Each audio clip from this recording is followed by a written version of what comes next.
जिन्होंने लास्ट तक वीडियो देखा रहेगा और इसका अगर थोड़ा भी फॉलो करता है तो भाई आप अपना रिजल्ट देखना बहुत अच्छा आएगा। आज के वीडियो में हम डिस्कस करेंगे बोर्ड एग्जामिनेशन के रिगार्डिंग किस तरीके से आपको प्रिपरेशन करना है, बेस्ट स्टडी टाइम टेबल, जिसमें हम ये डिस्कस करेंगे कि जो नंबर ऑफ़ सब्जेक्ट्स है उसको नंबर ऑफ़ डेज़ में कैसे हमको अलोकेट करना है, कितने नंबर ऑफ़ आवर्स हमको एक सब्जेक्ट्स को देना है, कितना ब्रेक लेना चाहिए हमको, जिससे हमारा जो ओवरऑल रिज़ल्ट है, जो प्रोडक्टिविटी है वो इंक्रीज़ हो। और स्मार्ट स्टडी के बारे में हम डिस्कस करेंगे और कुछ टिप्स दूंगा मैं जो बहुत ही इफ़ेक्टिव है और उससे आपको बहुत हेल्प होगा और टिल एग्ज़ामिनेशन तक का आपको वो याद रहेगा। क्योंकि मैक्सिमम क्वेश्चन स्टूडेंट का होता है सर हम जो याद करते हैं भूल जाते हैं या हमको याद नहीं होता है, तो इसमें हम कवर कर लेंगे। और इम्पॉर्टेंट क्वेश्चन कौन से होंगे, कैसे हमको फाइंड आउट करना है important questions, and very important time management, study के लिए भी एज वेल एज आपके पेपर्स के लिए भी। तो किस तरीके से ओवरऑल सारी चीज़ें हम इसमें वीडियो में डिस्कस करेंगे।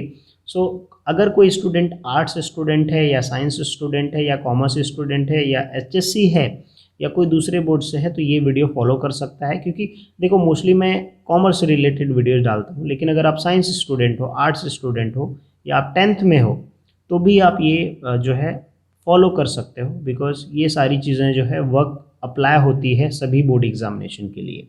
ओके, सो अब हम डिस्कस करेंगे पहला कि किस तरीके से आपको प्रिपरेशन करना है बोर्ड एग्जामिनेशन के लिए। तो देखो सबका अलग अलग तरीका होता है, लेकिन जहाँ से आपको अच्छे रिजल्ट मिलेंगे वो चीज़ आपको पहले फॉलो करना है। देखो आपको सब्जेक्ट चैप्टर उठाने से पहले, सब्जेक्ट्स पढ़ने से पहले सबसे पहले आपको हर सब्जेक्ट्स का कोई भी सब्जेक्ट्स हो, जैसे आप मैथ ले लीजिए, अकाउंट्स ले लीजिए, फिजिक्स ले लीजिए, सोशोलॉजी ले लीजिए, पॉलिटिकल साइंस ले लीजिए या हिंदी सब्जेक्ट्स ले लीजिए, ठीक है, या इंग्लिश सब्जेक्ट्स, कोई भी सब्जेक्ट्स आप ले लीजिए, ठीक है।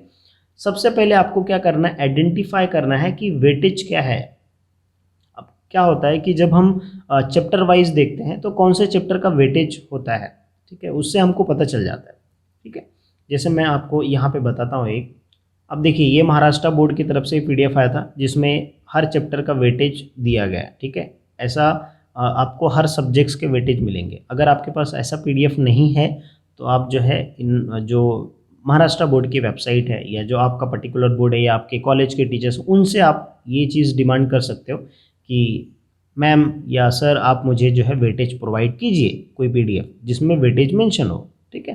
तो अब देखिए मैं इकोनॉमिक्स का ले रहा हूँ तो आप ये चीज़ें आप सभी सब्जेक्ट्स पे अप्लाई कर सकते हैं। मैं एक सब्जेक्ट्स का बता रहा हूँ, राइट, क्योंकि अगर आप एक सब्जेक्ट समझ गए तो आप बाकी सब्जेक्ट्स का भी कर लोगे, ठीक है। अब देखिए इसमें नंबर ऑफ़ चैप्टर कितना है, टोटल नंबर ऑफ़ चैप्टर 10 है, ठीक है। एक से लेके जो है, अगर मैं यहाँ पे देखूँ तो इसको थोड़ा मैं जूम कर लेता हूँ, देखो एक से लेके कितने तक है, 10 तक है। ओके, नाउ अब ये चैप्टर में से वेटेज सबसे ज़्यादा किसका है, अगर आप देखोगे तो ये 8 मार्क्स, राइट, और ये 7 मार्क्स 7 मार्क्स। तो अब देखो यहाँ पे मुझे ये वाला चैप्टर, ये वाला चैप्टर, ये वाला चैप्टर और ये वाला चैप्टर, ठीक है, ये पहले मुझे प्रायोरिटी बेस पे रखना है, जिससे मेरा जो है विथ ऑप्शन के साथ जो है ऑलमोस्ट जो है मेरा कवर हो जाएगा 40 से 50 मार्क के आसपास में, ठीक है, ठीक है। मतलब मेरा 50 मार्क्स का जो है वो विथ ऑप्शन के साथ कवर हो जाएगा। तो मैं क्या करूँगा, ये चैप्टर्स मैंने सेलेक्ट किया, अब ये वेटेज मैंने देखा, अब उसके बाद मैं क्या करूँगा, इस पर्टिकुलर चैप्टर के अंदर कौन से इंपॉर्टेंट क्वेश्चन, अभी जैसे मैं डिमांड एनालिसिस ले लिया तो इसमें जो है सबसे पहले लॉ ऑफ डिमांड है, ठीक है।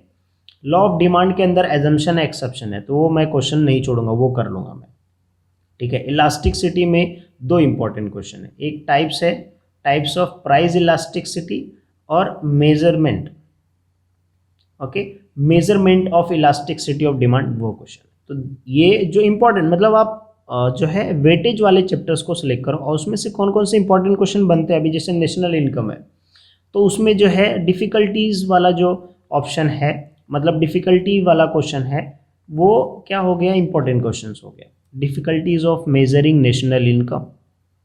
ओके, अगर मैं पब्लिक फिनांस के बारे में बात करूंगा तो इसमें सोर्सेस ऑफ पब्लिक फिनांस, जो डायरेक्ट और इनडायरेक्ट सोर्स, ठीक है, जो नॉन टैक्स और टैक्स है, तो आपको जो है चैप्टर सेलेक्ट करना है, उसके बाद वो क्वेश्चन सेलेक्ट करना है, राइट। अब इसमें से जैसे आप फर्स्ट चैप्टर भी कर सकते हो, तो फर्स्ट चैप्टर 7 मार्क्स का है, तो फर्स्ट चैप्टर में से वेटेज के हिसाब से देखा जाए तो इसमें कौन से क्वेश्चन, 2 ही क्वेश्चन इंपॉर्टेंट है, एक features of micro economics and features of macro economics.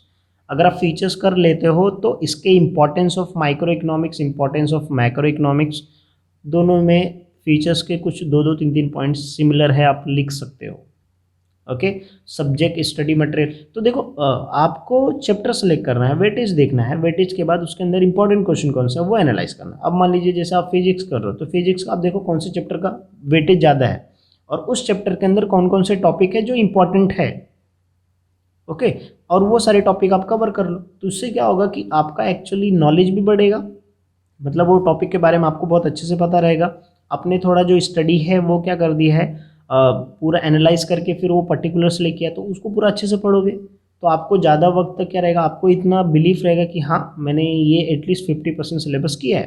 अब मान लीजिए 10 चैप्टर में से आपने 4 चैप्टर कर लिए हैं, तो आप कभी फेल तो कभी होंगे नहीं, क्योंकि आपने इसको एनालाइज करके पढ़ लिया, राइट। एक सब्जेक्ट्स का मैं और ले लेता हूँ ताकि आपको और अच्छे समझे। देखिए ये जो है OCM का है। अब इसमें टोटल कितने चैप्टर्स है, फर्स्ट 2 लेके अगर हम लोग देखेंगे तो फर्स्ट 2 जो है 8 चैप्टर्स है, ठीक है, मतलब एक चैप्टर से लेके 8 चैप्टर है। इसमें से कौन सा चैप्टर हमको पहले करना है, तो वेटेज कौन सा, 20 मार्क का, तो मुझे बिजनेस सर्विस वाला नहीं छोड़ना है, ये चैप्टर मुझे करना है और ये वाला चैप्टर्स, तो इसमें से 20 और प्लस 12 कितना हो गया, 32 हो गया। विथ ऑप्शन के साथ अगर आप देखोगे तो ये ऑलमोस्ट 50 मार्क्स का हो गया। मतलब अगर आप ये 2 चैप्टर्स करोगे और ये चैप्टर्स करोगे, मतलब ये पूरे चैप्टर में से 3 चैप्टर बहुत ही हाई वेटेज वाले रखते हैं। अब इसमें से हाई वेटेज का मुझे चैप्टर्स पता चल गया। अब इसमें इंपॉर्टेंट क्वेश्चन कौन से हैं, अगर मैं बिजनेस फंक्शन ऑफ मैनेजमेंट में 2 ही क्वेश्चन है, features of management, function of management और इम्पोर्टेंस, मतलब प्लानिंग है, ऑर्गेनाइजिंग है, डायरेक्टिंग है, कंट्रोलिंग है, तो उसका कॉमन क्वेश्चन भी बनता है, सिर्फ आप मीनिंग पढ़ लोगे तो आपका कवर हो जाएगा, राइट। अभी अगर मैं मार्केटिंग का बोलता हूँ तो 2 marketing, 4 piece of marketing, 7 piece of marketing, वो क्वेश्चन इसके अंदर इंपॉर्टेंट क्वेश्चन है। उसके बाद बिजनेस सर्विस के अंदर इंश्योरेंस जो है वो टॉपिक इंपॉर्टेंट है। तो आप जो है वेटेज देखिए और उसके हिसाब से उस चैप्टर के अंदर कौन कौन से इंपॉर्टेंट क्वेश्चन है वो आप देख सकते हैं, ठीक है। अब अगर आप कॉमर्स स्टूडेंट हो तो आपको जो है यहाँ पे मेरे चैनल पे जाना है और यहाँ पे प्लेलिस्ट में मैंने सारे सब्जेक्ट्स के ऑलमोस्ट सारे वीडियोस अपलोड किए हैं, जिसको आप हर सब्जेक्ट्स के इंपॉर्टेंट क्वेश्चन का अलग से प्लेलिस्ट भी मैंने बनाया है, उसको देख के आप इजीली प्रिपेयर कर सकते हो। अब देखिए आपने वेटेज एनालाइज कर लिया, चैप्टर्स एनालाइज कर लिया, उसके बाद इंपॉर्टेंट टॉपिक्स भी कवर कर लिया उसमें। अब क्या करना है, आपको पेपर पैटर्न एनालिसिस करना है, मतलब आपके पास ये होना चाहिए, ठीक है। अब मेरा किस तरीके से पेपर्स आएगा, कितने नंबर ऑफ क्वेश्चंस होंगे, कौन से क्वेश्चन कितने मार्क्स के होंगे, उसके हिसाब से मुझे क्या करना है, पूरा अच्छे से एनालाइज करना है और फिर इंपॉर्टेंट क्वेश्चन बनाना है। क्योंकि अगर आप मेरे वीडियोस देखोगे तो मैंने ये दोनों को बेस के ऊपर फिर मैंने इंपॉर्टेंट क्वेश्चंस बनाए, सो दैट मेरा जो एजम्पशन रहे या जो भी मेरा स्टडी एनालिसिस है वो 80% एटलीस्ट करेक्ट हो जाए, 80 to 90%, ओके। तो सारी चीज़ें कवर हो जाए। तो आपको पेपर पैटर्न भी एनालिसिस करना है। तो अगर इसमें डाउट है तो मेरा पेपर पैटर्न जो मैंने आपको प्लेलिस्ट बताया इससे पहले वो आप जाके देखेंगे तो आपको समझ में आएगा, ठीक है। दूसरा, fix your study study time regularly. और क्या होता है, जब भी आप स्टडी करते हो, समटाइम्स क्या होता है, काफ़ी लोग मॉर्निंग में करते हैं, फिर नेक्स्ट डे आफ्टरनून में करते हैं, थर्ड डे फिर आप इवनिंग में करते हैं। तो देखो इसका कोई बेनिफिट ज़्यादा नहीं मिलेगा आपको। देखो आपको ये चीज़ पता है कि आपका क्लासेस का जो टाइमिंग होता है वो मोस्टली फिक्स क्यों रहता है, इवनिंग टाइम या जो है मॉर्निंग टाइम, वो फिक्स होता है आपके कॉलेज के हिसाब से। क्यों? क्योंकि अगर आपको रेगुलर उस टाइम पे स्टडी करते हो तो आपका मेंटली तौर पे प्रिपेयर रहता है कि हाँ मुझे इस टाइम पे क्लासेस जाना है, इस टाइम पे लेक्चर्स लेना है, ठीक है। या जिस टाइम पे आपका कॉलेज रहता है रेगुलरली एक फिक्स टाइम टेबल फॉलो करता है। ऐसा होता है क्या कि जो है एक दिन सुबह में बुलाया कॉलेज ने और नेक्स्ट डे आफ्टरनून में बुलाया, ऐसा नहीं होता ना, फिक्स होते हैं ना आपके लेक्चर्स। तो आप ऐसा अपनी स्टडी का भी क्या कीजिए, टाइम टेबल एक जो बनाएंगे, जो भी आप स्टडी करेंगे वो जो है एक फिक्स टाइम पे कीजिए। मतलब जैसे अगर आप मॉर्निंग में पढ़ रहे हो तो आप डेली का मॉर्निंग में ही करो, ऐसा नहीं होना चाहिए एक हफ्ते के बाद उसका रूट चेंज होना चाहिए। अगर आप इवनिंग में करते हो तो इवनिंग में ही होना चाहिए। तो इससे क्या होगा कि आप मेंटली तौर पे आपने अपने माइंड को इंस्ट्रक्शन दे दिया कि हाँ मेरा इतने यही टाइम पे मैं पढ़ूंगा। तो उससे क्या होगा कि आपकी सारी चीज़ें जो होगी वो एक फिक्स्ड हो जाएगी। तो उससे क्या होगा कि आपको स्टडी में काफ़ी इम्प्रूवमेंट होगा। ऐसा होगा कि आप आज सुबह में कर लिए, कल ऐसा फ्लेक्सिबल रहोगे तो फिर क्या होगा, उतना ज़्यादा आपको रिजल्ट नहीं मिलेगा। तो इसके लिए आपको एक fix time table, fix time set करना है कि मुझे ये टाइम पे पढ़ना है अकॉर्डिंग टू योर स्केड्यूल। जो भी आपका कॉलेज है या क्लासेस, सबको मेंटेन करने के बाद फिर एक आपको फिक्स टाइम करना है। फिर उसके बाद जो है, जो भी आप क्वेश्चन पढ़ते हो उसको आप मल्टीपल टाइम प्रैक्टिस करो। ठीक है, जैसे आपने एक क्वेश्चन पढ़ लिया तो आप उसको एक दो बार लिखे, एक बार देख के लिखो, दो बार देख के लिखो, तीसरी बार में विदाउट देख के लिखो। देखो कितना इंप्रूवमेंट्स होता है। बिकॉज जब तक आप मल्टीपल टाइम, मेरे टाइम पे जैसे मैं जो फॉलो, जैसे हमेशा हमको टीचर जो एडवाइस करते थे कि अभी जैसे मैथ का है तो वो बोलते थे कि एक क्वेश्चन को भले आपको आता है 4 बार उसको सॉल्व करो, क्योंकि हर बार जब आप सॉल्व करोगे तो आपको हर बार नई चीज़ें पता चलेगी उसमें। और अगर आपने एक क्वेश्चन को समझ गए तो आप जो है उससे उस जैसे 10 क्वेश्चन को आप सॉल्व कर सकते हो। तो अगर आपको एक क्वेश्चन पढ़ के हो जाता है तो उसको 2-3 बार लिख लो, तो उससे क्या होगा, उसको प्रैक्टिस कर लो, शॉर्ट में प्रैक्टिस करो बट करो प्रैक्टिस, तो उसको आपको एग्जाम्स के टाइम तक ज़्यादा वक्त तक याद रहेगा आपको। ठीक है, आप भूलोगे नहीं जल्दी। ओके, नाउ अब हम डिस्कस करते हैं बेस्ट स्टडी टाइम टेबल कौन सा होता है जो आपको अच्छा रिजल्ट दे। ठीक है, सबसे पहले आपको क्या करना है, सब्जेक्ट का एक कॉलम बनाना है और फिर डेज का ऐसे कॉलम बनाना है। ठीक है, अब मान लीजिए यहाँ पे आपके कॉमर्स के सब्जेक्ट्स हैं तो 1 2 3 जो भी सब्जेक्ट्स हैं आप जो है यहाँ पे लिख लीजिए। ठीक है, total 6 subjects, Hindi English common रहेगा। ठीक है, तो या किसी का उर्दू रहेगा, डिपेंड्स होता है। ठीक है, तो आपने सारे सब्जेक्ट्स लिख लिए। ठीक है, अब ये सारे सब्जेक्ट्स लिखने के बाद आपको ये अलोकेट करना है कि ये 1 सब्जेक्ट को मैं मंडे को दूंगा तो यहाँ पे 1 आ गया। दूसरा सब्जेक्ट्स को मैं जो वेडनेसडे के है, दूसरा सब्जेक्ट्स को मैं वेडनेसडे को या फिर जो है वेडनेसडे को दूंगा, या मान लीजिए वेडनेसडे को मैं दे रहा हूँ। ठीक है, बाकी ये जो दूसरा सब्जेक्ट्स है वो मैं क्या कर रहा हूँ, ट्यूसडे के दिन दे रहा हूँ। ठीक है, इस तरीके से जो है आपको यहाँ पे नहीं, ये वाले कॉलम में लिखना पड़ेगा आपको तीसरा। ठीक है, मतलब मैं ये वेडनेसडे को दे रहा हूँ, ये ट्यूसडे के दिन दे रहा हूँ। फोर्थ वाला मैं जो है समझ जाइए कि फ्राइडे के दिन दे रहा हूँ। ठीक है, तो इसमें क्या रहेगा, फोर्थ, ये सब्जेक्ट का यहाँ पे आप नाम लिखो, मैं फोर्थ लिख रहा हूँ मतलब सब्जेक्ट्स लिख रहा हूँ। ठीक है, अब इस तरीके से जब आप अलोकेट करोगे, फिफ्थ सब्जेक्ट्स को मुझे थर्सडे को देना है, जो 5वां सब्जेक्ट है मेरा। ठीक है, 6 वाला सब्जेक्ट्स को मुझे सैटरडे को देना है। तो आपको कौन सा सब्जेक्ट्स कौन से दिन स्टडी करना है वो आपको अलोकेट होना चाहिए। ये मैं इसलिए बोल रहा हूँ क्योंकि इससे आपका क्या होगा, जो क्लासेस भी अगर आप जाते रहेंगे या कॉलेज भी जाते रहेंगे उसके हिसाब से टाइम टेबल मेंटेन कर सकते हैं। और उससे बेनिफिट ये होगा कि जो आपने कॉलेज, जैसे आपका कॉलेज में जो सब्जेक्ट्स है वही सब्जेक्ट्स आप घर पे भी आके पढ़ोगे तो आपका इम्प्रूवमेंट ज़्यादा होगा। ओके, इस तरीके से क्या करना है कि आपको नंबर ऑफ डेज के हिसाब से नंबर ऑफ सब्जेक्ट्स क्या करना है, उस दिन वो सब्जेक्ट्स पढ़ना है वो पहले से अलोकेट करना है। ठीक है, ना टाइम आता है कि सर कितने टाइम तक हम पढ़ें, तो देखो 2 टाइम आपके पास होता है, एक तो होता है मॉर्निंग का टाइम और दूसरा होता है इवनिंग का टाइम। ठीक है, तो मॉर्निंग के टाइम पे अगर आप फ्री हो तो आप कम से कम जो है 1.5 आवर आप स्टडी करो, इवनिंग में भी 1.5 आवर स्टडी करो, बस 3 आवर्स इज इनफ। अभी के वक्त से अगर आप 3 घंटा पढ़ते हो तो बहुत अच्छा है। अगर आप 3 घंटा, बस उतना काफ़ी है। अब उस 3 आवर्स को आप अपने हिसाब से डिसाइड करो कि 1-1 घंटे में मुझे पढ़ना है या 1.5 घंटे में पढ़ना है, बस। लेकिन एक चीज़ याद रखो कि गैप होना चाहिए। अगर आप 1.5 आवर प्रैक्टिस कर रहे हो तो उसके बाद आपका गैप होके फिर उसके बाद आपको वापस करना है। ठीक है, इन बिटवीन में आपका जो भी एक्टिविटी, जैसे आप गेम खेलते हो या कोई सीरीज़ देखते हो या फिर कोई दूसरे होमवर्क करते हो तो आपका वो आपके ऊपर आउट हो। ठीक है, तो इस तरीके से आपको टाइम टेबल अलोकेट करना है। ठीक है, समझ में आ गया आपको किस तरीके से सब्जेक्ट्स, उसके बाद नंबर ऑफ डेज, कौन से डेज को और कितने घंटे उसको देना है, उसके हिसाब से आप टाइम टेबल एक खुद का बना सकते हैं। ठीक है, अगर आपको ये टॉपिक समझा रहेगा तो मुझे जो है कमेंट करके बताओ कि हाँ सर मुझे टाइम टेबल का समझा। अब हम डिस्कस करते हैं किस तरीके से आपको स्मार्ट स्टडी करना है। देखो, स्मार्ट स्टडी करने के लिए सबसे पहले आपके पास क्या होना चाहिए, एक एम होना चाहिए, एक प्रॉपर प्लान होना चाहिए, एक गोल सेट होना चाहिए कि भाई मुझे क्या करना है। क्योंकि आपका 90% काम कंप्लीट हो जाता है जब आप अपना डेस्टिनेशन डिसाइड कर लेते हो। ठीक है, मतलब आपको क्या करना है वो चीज़ अगर आपने डिसाइड कर लिया 100%, मतलब आपने ऑलरेडी प्लान सेट कर लिया, आपने गोल, आपका एम जो है वो पूरा सेट कर लिया, आपका 90% वर्क हो गया। आपको जब स्टडी करना होता है तो उसके लिए आप क्या करो कि भाई मुझे कितना पढ़ना है, क्या पढ़ना है, कौन सा सब्जेक्ट्स, अपने टाइम टेबल बना लिया आपको किस तरीके से कौन सा चैप्टर्स इंपॉर्टेंट है, कौन सा चैप्टर्स इंपॉर्टेंट नहीं है, उसके हिसाब से टॉपिक को सारी चीज़ें आपने डिसाइड कर लिया। तो फिर आप डिसाइड करो कि हाँ मुझे जो है कितना पढ़ना है, कब तक पढ़ना है, ठीक है। वो एक आपका एम, एक जो गोल है वो पहले डिसाइड होना चाहिए, ठीक है। विदाउट एम अगर आप कुछ पढ़ोगे तो आपका फिर वो ये होगा कि आपको एक हफ्ते तक याद रहेगा, दूसरे हफ्ते आप भूल जाओगे, ठीक है। तो आप एक टारगेट लेके चलो कि हाँ मेरा इतना टारगेट है, मुझे इतना पढ़ाई करना है, ठीक है। तो उससे क्या होगा कि आपको मैक्सिमम बेनिफिट मिलेगा, ठीक है।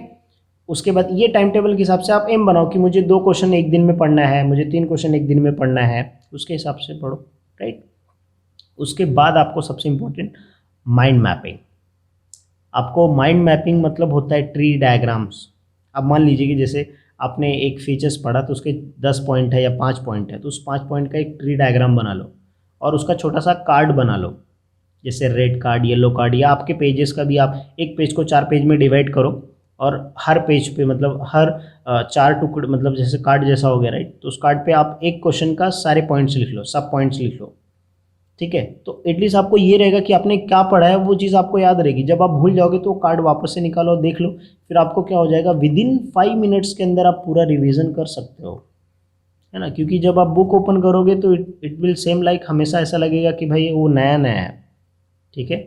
तो वो चीज़ आप याद करने में काफ़ी टाइम लग जाएगा। लेकिन अगर जब आप माइंड मैपिंग यूज़ करोगे, ट्री डायग्राम्स बनाओगे, आप चार्ट बनाओगे, आप ऐसे कार्ड बना के उस सारी चीज़ों को एक शॉर्ट नोट्स की तरह अगर आप प्रिपेयर कर लोगे तो आपको जो है वो चीज़ें बहुत जल्दी याद होगी और वो चीज़ें आपको लॉन्ग टाइम के लिए याद रहेगी। आप बाद में भी उस चीज़ को रेफ़र कर सकते हो।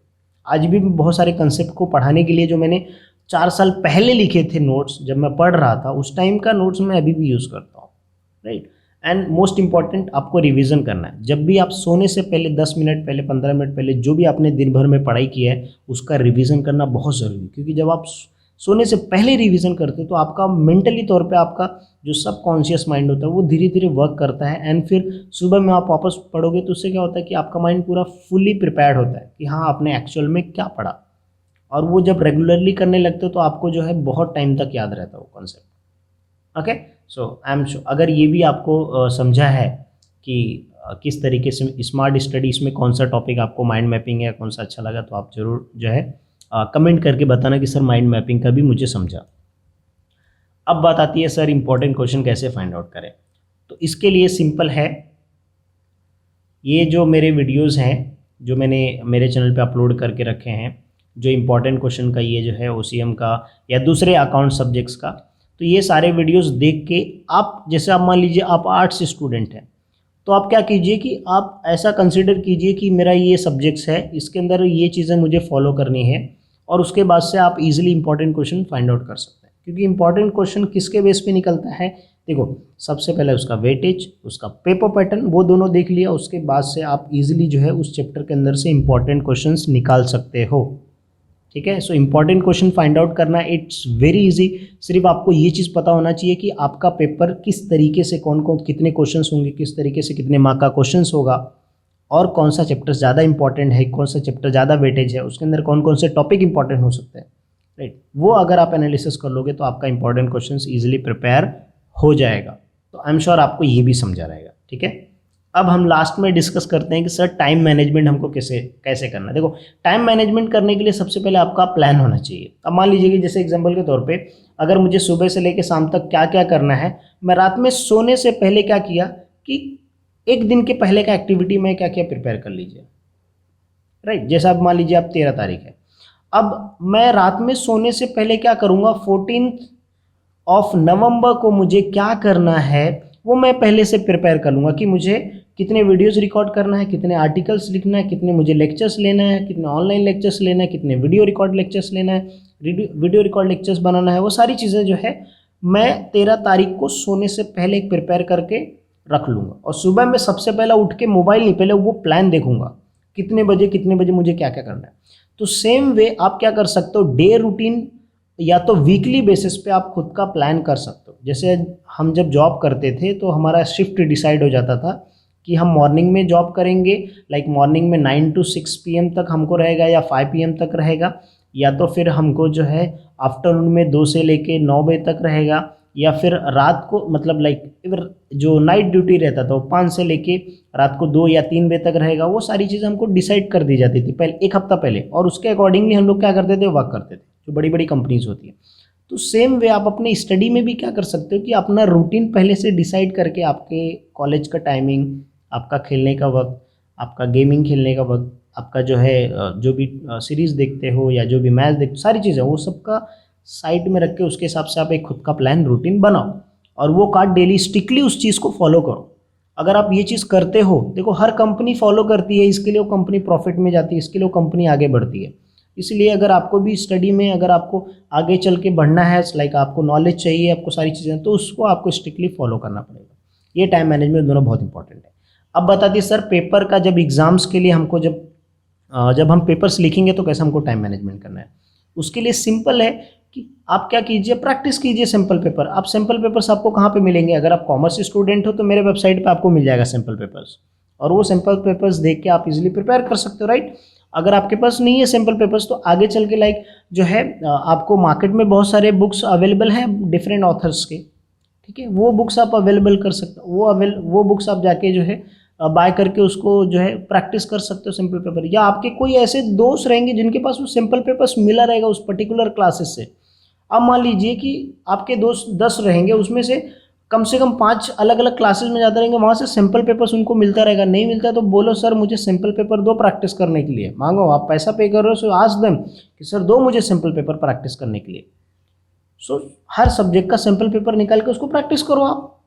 तो उससे क्या होगा कि आपको पता चलेगा कि एक पेपर में सॉल्व करने के लिए कितना वक्त लगता है। तो ऐसा आप एक पेपर को अगर 3 टाइम सॉल्व करते हो तो आपका ये जो टाइम मैनेजमेंट है ना, वो इजीली टाइम पे आप कंप्लीट करोगे पेपर्स। एंड जो इंपॉर्टेंट क्वेश्चंस होता है उसको पहले सॉल्व, मतलब जो 16 मार्क्स है या 10 मार्क्स है, जिसको मार्क्स ज़्यादा है जो क्वेश्चंस को, और वो क्वेश्चन हमें आता है तो वो क्वेश्चन हमको पहले लिखना है। अब इसके लिए भी मेरे वीडियोस अगर आप देखोगे टाइम टेबल का जो है, और फिर पेपर पैटर्न का, और फिर उसके बाद जो इंपॉर्टेंट क्वेश्चंस का, उसमें हमने काफ़ी अच्छे से डिस्कस किया है कि कैसे सीक्वेंसिंग होता है क्वेश्चंस का। अब मान लीजिए क्वेश्चन नंबर 1 से लेके क्वेश्चन नंबर 6 है, ठीक है, क्वेश्चन नंबर 6 है, तो अब मुझे क्वेश्चन नंबर 1 से लेके क्वेश्चन नंबर 6 में मुझे क्वेश्चन नंबर 2 पहले करना है या क्वेश्चन नंबर 1 पहले करना है, क्वेश्चन नंबर 6 पहले करना है, वो आपके कितना आपने पढ़ा है और कौन सा क्वेश्चन कितने मार्क्स का है, और वो क्वेश्चन आपको आ रहा है कि नहीं, उसके ऊपर बेस होता है, ठीक है। तो उससे आप इजीली जो है प्रिपेयर उससे कर सकते हो कि हाँ टाइम मैनेजमेंट मेरा पेपर टाइम पे कंप्लीट होगा। ओके, तो आई एम श्योर आपको सारी चीज़ें समझ में आ गई होंगी। आपको ये वीडियो कैसा लगा आप कमेंट करके बता सकते हैं, आप अपने दोस्तों के साथ भी शेयर कर सकते हैं, क्योंकि ये वीडियो देख के इतना तो है कि जिन्होंने लास्ट तक वीडियो देखा रहेगा और इसका अगर थोड़ा भी फॉलो करता है तो भाई आप अपना रिजल्ट देखना बहुत अच्छा आएगा एग्ज़ाम्स के टाइम पे, राइट। सो इसलिए जो है आप ये ज़रूर फॉलो करें, क्योंकि ये ट्रस्टेड है और मैंने काफ़ी सालों से जो मैं पढ़ा रहा हूँ उसके बेस में मैंने बनाया एंड सारी चीज़ें एनालाइज करके उसके बाद मैंने बनाया। तो ये वीडियो काफ़ी इफेक्टिव है, आई एम श्योर ये चीज़ आप अप्लाई करोगे और आपके पेपर्स में अच्छे मार्क्स आएंगे। फिर हम जब रिजल्ट आएगा उसके बाद हम फिर मिलेंगे, और भी धीरे धीरे बहुत सारे वीडियोस आएंगे पेपर पैटर्न के और भी इंपॉर्टेंट क्वेश्चंस के, गाइडेंस लेक्चर्स, जिससे आप इजीली प्रिपेयर करो। बट अभी के लिए आप ये चीज़ फॉलो करो। ओके, सो मिलते हैं नेक्स्ट वीडियो में।